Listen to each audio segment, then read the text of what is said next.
Now a group of Sadducees come up to Jesus. The only thing you really need to know about Sadducees is that this was a religious group that did not believe in the resurrection of the dead. They thought once you're dead, you're dead. So they come up to Jesus and they said, "Oh, teacher, you know that Moses in the law taught us that if a married man dies without children, that it's the brother's duty to marry that man's widow so she can have children." So, they said, it turns out that there were 7 brothers.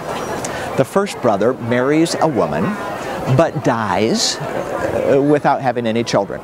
So his brother subsequently marries the widow, but he also dies without giving her any children.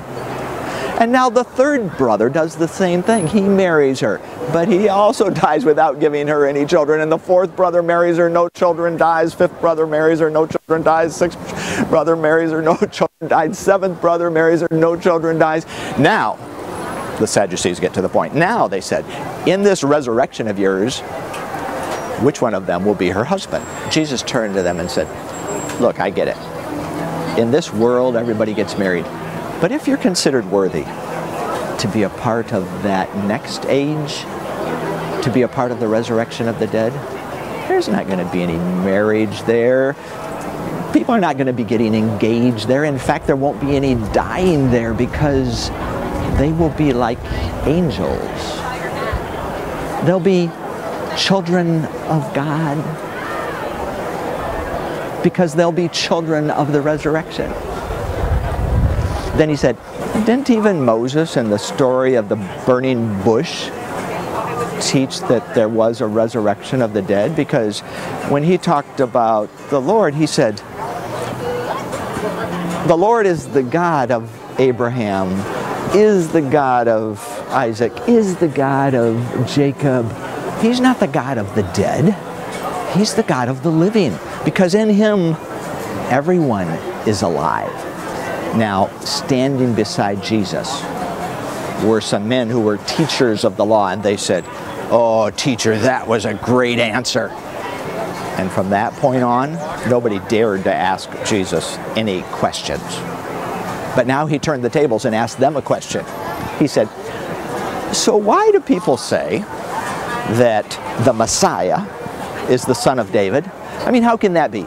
Doesn't David in the Psalms say, 'My Lord said to my Lord, sit here at my right hand until I put all your enemies under your feet as a footstool?'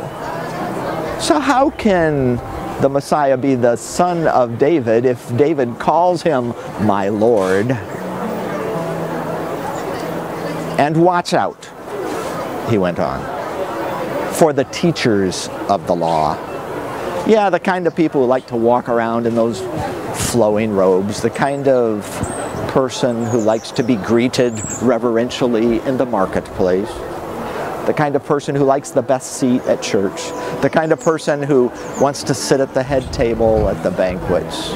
And yet all the while, those teachers of the law are gobbling up widows' houses. And just for show, make these drawn out prayers. Let me assure you, they are the ones who will receive a severe punishment. And that's one small part of God's big story.